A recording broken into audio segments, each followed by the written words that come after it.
Commissioner Adam Silver joined the ESPN radio crew during the second quarter of Saturday night's Warriors-Rockets game, discussing a wide variety of topics facing the sport, including addressing the possibility of shortening the regular season. Take a listen to this.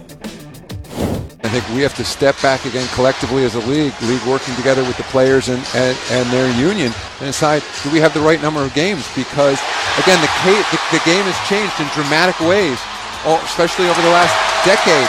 And if players can't fairly play in all those games, maybe the schedule's too long. Yeah. And maybe we got to take a fresh look at how we structure the season. The fan has to be first. And at the end of the day, the fans vote every day by deciding whether to listen to your telecast or watch us on television or buy tickets. And I got to be very careful here. This is a fragile ecosystem, and if ultimately the fans are saying, we're not going to pay for those games or we're not going to watch those games where your players aren't playing. He's been waiting all show to do this. Standing ovation. Standing ovation. That is a commissioner doing what a commissioner is supposed to do, okay? There are the owners, there are the players, and the commissioner is supposed to be in charge of protecting the fans. And what has gone on with resting in the NBA, I don't know when everyone got so tired in basketball, but I grew up watching this sport, and these guys played every damn night, 82 games a year. Woj and Seth, I'm looking directly at you, at a time when they weren't even flying on private planes. You could run into Moses Malone at the Cinnabon at LaGuardia in the morning when they were going, and they were playing that same night again, and so all of a sudden, no, they can't play all these games. So if they can't play all these games, then there shouldn't be that many games. Thank you, Adam Silver, for saying I agree with you. Well, what part of agreeing with me? I listened to you in the meeting this morning, and you told me that it's unfair to their bodies. Somehow it's much too hard for them. But here's the deal. It is. You're seeing more injuries. Look, I don't believe in tanking.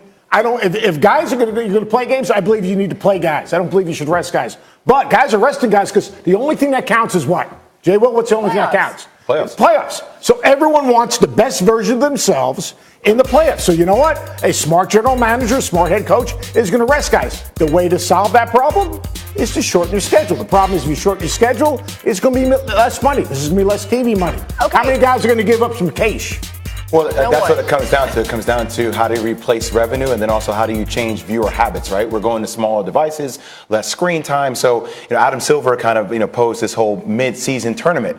I don't know how you incentivize that mid-season tournament. Do you say, hey, the team that wins one Eastern Conference wins one Western Conference, you automatically get to the Eastern Conference semifinals of the playoffs? I don't know the right way to do that structurally, but if you can find a way to replace revenue, I'm all about decreasing load management and also taking away less games. Well, Woj had said earlier, Adam Silver's been saying this for a long time. You can't figure it out because, to your point, no one wants to take less money. Well, that's it. Someone, whether it's both sides or one side, no one's taking less money. And players who want to view themselves in historical context. So are you going to cut out regular season games? Are you going to now put yourself in a position where you can't break records? If you're chasing history in different places, now you can't do that. Those are all factors in this. And listen, they can... If you want to move the season to 70 games, let's throw out a number. Okay, well, teams may just rest guys. They may play 60 games instead of 70 versus 82. I think there'll be talk about this. I don't think we're going to see this, at least in the foreseeable future. And I hear what you're saying. I understand the frustration of the fan. But from a fan perspective, because I'm a fan now, I've been a fan for a while, I'd much rather see my team in the playoffs than me complain about me showing up to one game and not seeing my favorite player. You're a season ticket holder. How about the family guy that goes to 10 games a year, or 5 games a year, or 3 games a year, and brings his family there, and all of a sudden you can't make everybody happy. I mean, everybody finds something wrong with everything. The draft lotteries changed this year. Now they try to de-incentivize tanking. So now the 3 worst teams in the league all have the same percentage chance to get the number 1 pick. They want to give teams reasons to continue playing down the stretch. And so they've talked about in the last couple of years a possible play-in tournament where the 9th and 10th teams have a chance to get into the postseason. Another reason to try to get teams to play. And if you have, the 13th or 14th pick in the draft, your chances are so small of breaking into that top 3. They want you trying to make the playoffs. Yeah, I'm totally in favor of that. But now we're addressing tanking. That's a whole other problem. Yeah. Staying on resting for a moment, look up Michael Jordan in 1996, 97, those days are gone. And 98. It's gone. Don't bother looking it up. Yeah. That wasn't that long long ago, Woj. We're all the game was remember more that. Can I say something about where the game was then? He played a more physical game. He played every minute of every game. He was the best player in the sport. He was in his 30s, and he played 82, 82, and 82 games, and they won the championship Different all mindset. 3 years. What changed, Woj? What changed? Science changed. Yes. How teams want to manage players' bodies over a long time. When you commit 5 years, $200 million to a star player or other players who, again, and you want them in optimum shape in the postseason and going forward for that contract, like those days are gone. They're not coming back. This is how the league is run. This is how it's going to be going forward. Can I tell you what else changed? The way players train. I mean, I'm not saying that Michael Jordan, he was different. He's an anomaly, okay? Yeah. But now what happens from a younger age, you're training all year long. Some of these guys are taking their regular seasons into USA basketball. So that load management is something also that you're concerned about because training styles are different. What did you say about the mindset is different, though? I think the mindset's there. I think the players back then didn't know any different. The ball went up, they played, they came to play every night, they didn't make complaints, they weren't on charters, they just balled. The guys today, they have a different focus, and they're also pulled in a lot more directions. Guys did not play every night. Guys dogged it back then. Guys complained back then.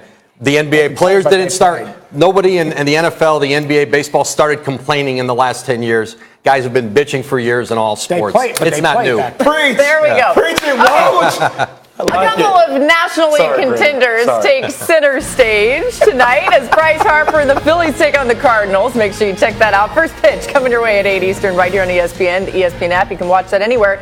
And how about this? A little earlier than usual Wednesday night, the Mariners head to the Bronx, take on the Yankees. Games get started at 6:30 Eastern, 3:30 Pacific right here on ESPN. You can watch live from anywhere or the ESPN app. The craziness on this show continues. The recruitment of Kevin Durant has reached new heights, and it's amazing. The incredible pitch for Durant ahead at the top of the... All right, we are back here on Get Up, and we'll get you back to some NBA in a minute, but we have to deal with this because by now you saw what happened. Saturday, Maximum Security became the first horse ever to cross the finish line first at the Kentucky Derby and ultimately not win the race. Country House, a 65-1 long shot, was declared the winner after Maximum Security was taken down. This morning, Maximum Security's owner, Gary West, went on the Today Show, says the horse will not race in the Preakness and that he will file an appeal with the Kentucky State Racing Commission. And I want to bring in NBC's horse racing expert, Randy Moss, a longtime friend and former colleague of ours here. It's great to see you, Randy, because I think everyone has one question, and I want you to answer it. It took 22 minutes for the stewards to decide whether or not they would take the horse down. Did they get this right? I think they did, Greeny. I really do. There are two things the stewards look at in situations like this, and not just the Kentucky Derby, but any random race that could be run at any racetrack in America. Number one, how serious was the potential infraction? And number two, did it impact the outcome of the race? Now, between those two things that they're looking at, the stewards have wide latitude to go one way or the other, to lean more on one of those parameters than the other. In this case, there was really little doubt that it didn't impact the outcome of the race, right? Maximum Security was the best horse. He would have been a deserving winner. Clearly, the interference didn't change that at all. But then the stewards have to say, all right, how serious was the interference?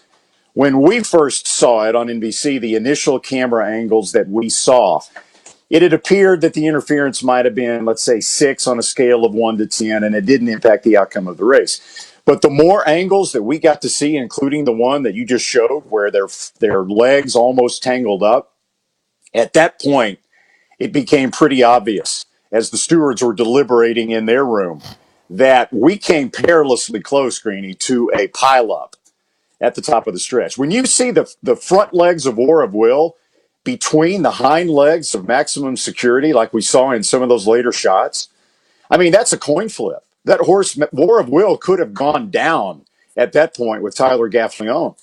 And when that happens at the top of the stretch in the Kentucky Derby with 17 other horses and riders behind them, heads down, driving, hoping to win the Derby, we could have had a multi-horse pileup. We could have had horse deaths. We could have had jockey injuries. We were that close to a really bad situation when you saw those close-up replays. So, yeah, even though it didn't impact the outcome of the race, I think when the stewards saw that, they were almost compelled to act. Otherwise, you would have been giving the message to riders out there that, hey, in the Kentucky Derby, throw the rule book out the window, anything goes. And you can't do that. And so super quick, Randy, I got 30 seconds here. They say that they're going to file an appeal with the Kentucky State Racing Commission. Is there any real chance that the result gets overturned again? Zero. No chance whatsoever. Okay, well in done. my Again, opinion. you will see Randy and crew in 2 weeks at the Preakness. That is Saturday, May 18th at 5 p.m. Eastern on NBC. Great to see you, my old friend. Thanks very much for doing this. Nice to see you, Greeny. Take care.